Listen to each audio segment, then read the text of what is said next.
To start off with your mask, this is what you need. You need a mask mold. You need strips of plaster.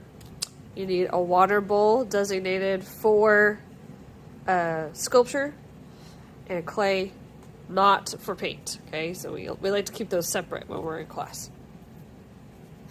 Then you need to get a piece of masking tape and a Sharpie. Put your name and your class period. Okay, and then put that on the underneath part on the head, not on the lip right here, but right there on your mold. Because until these dry, everybody's looks the same.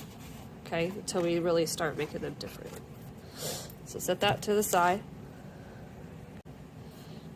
The next thing that you want to do is begin making your plaster mold. So you'll see a texture side, more of a raised, and then more of a smooth side. So we want the textured side facing up. So what you can do is you can dip 2 fingers and spread it on there, or you can just do a quick dip, not a soak, a dip, and then you're going to make a lot of mess today, and that's okay, right? So you're going to put that on there, on the mold, and you want to smooth out any of these holes. Okay, so the first layer that you're going to do, we're going to do 3 layers. The first layer is the most time consuming, but you do need to work quickly so you can get all 3 layers done in class. Okay, bigger strips, pay attention to what side is what, and you want to overlap just slightly and really press it in to the mold. I'm smoothing out all of those as best as I can, and you'll see the plaster fill in those holes of the mesh.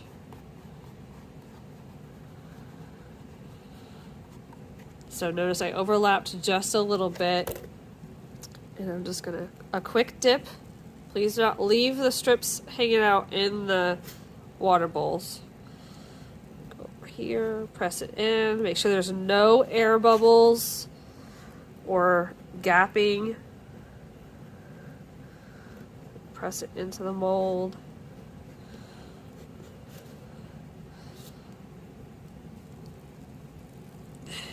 And go a different direction. I'm going to overlap that a bit.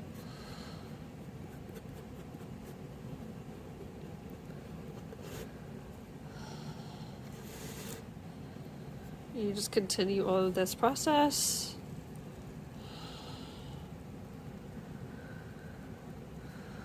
Gotta be careful of the bumps.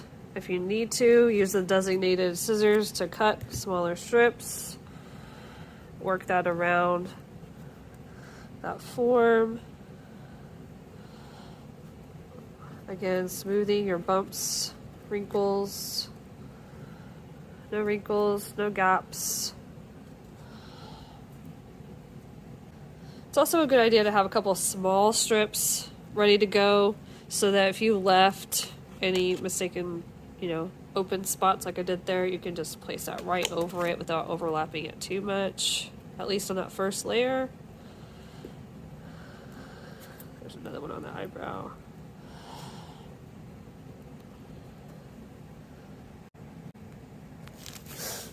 Okay, if you get a little bit messy, of course you'll be working on newspaper, so we can just throw it away at the end of class.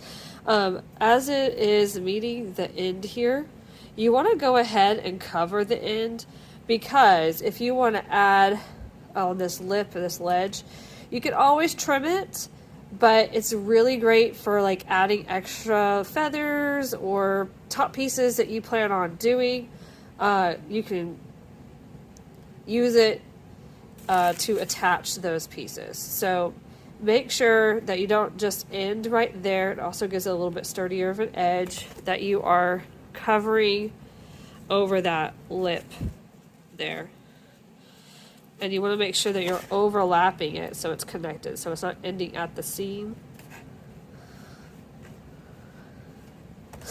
And you want to make sure that you're also wearing an apron throughout this process, because it can stain your clothes.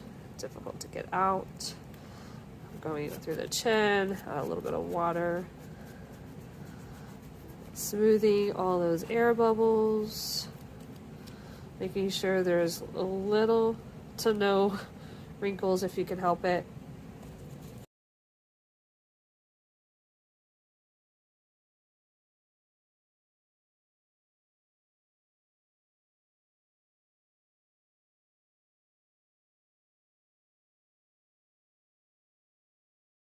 And really take some time to smooth out as much as possible.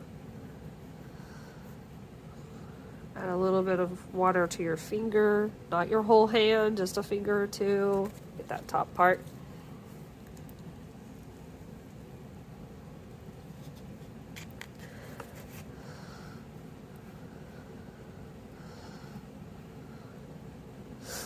I'm just going to fold this back on so it's not tempted to go around. Again, this is just additive stuff, so you can trim that up later if you need to. All right, so I've got one really good layer, and I'm going to work on going over it again.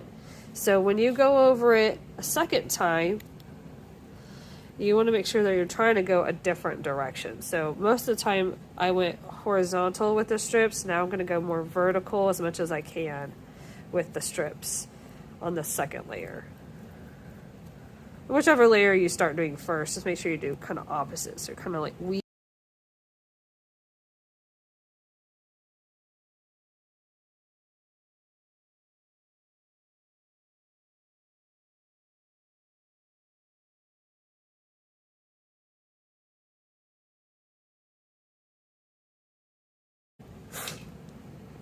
On the nose, it's kind of tricky. Just really make sure you're slowing down, smoothing, wrinkles, holes.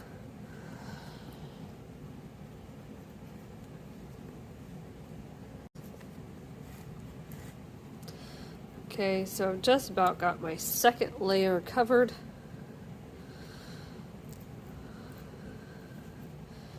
So it looks a little thin like there. Maybe I missed a spot, so I'm going to go ahead and cover that.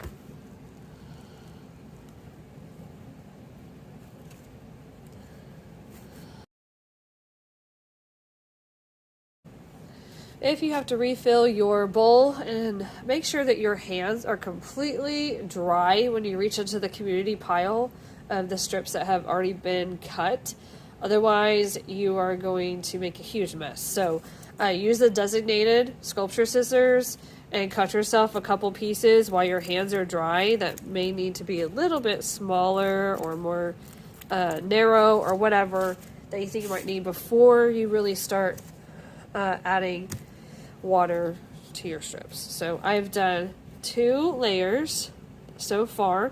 I'm going to go ahead just for sturdiness and do a third layer.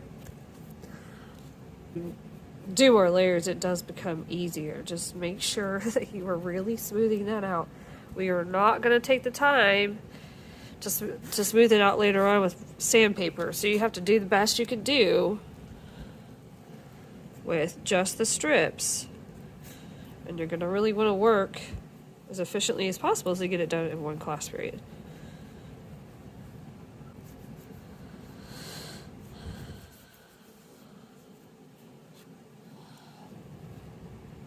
Alright, and there is a base for your mask. Remember, when you clean up, wet paper towels, buckets that are already in the sink. We don't want plaster going down the sink.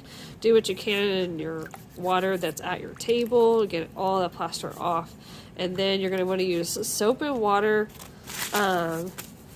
to get the remainder of the plaster off. And then you're probably going to want to make sure that you have lotion because it will really dry out your hands. So make sure you have that. You're good to go. This needs to dry for about 10 minutes before we pop it off of the mold, and I'll show you how to do that in just a minute.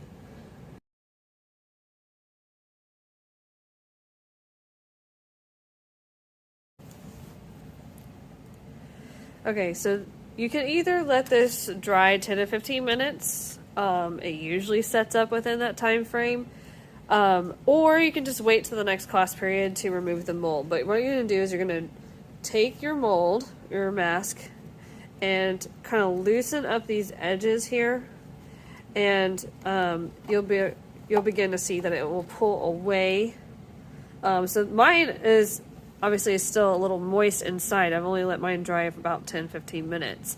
But what you want to do is once you have done this, carefully put that down and take your name tag off of the mold and put it in your plaster. It's not going to stick because it's still wet, but you can do it like that. Or you can just put it like on the top, just kind of loosely, so I can know whose is what. And then you're going to make sure you put these wherever I designate you to put them, probably in our back closet with the kiln. There will be a shelf there for your class periods. Just make sure, because again, everybody's is going to look the same. Make sure that your name is on the top of your mask and your mold has been removed. If you do it before our next class session.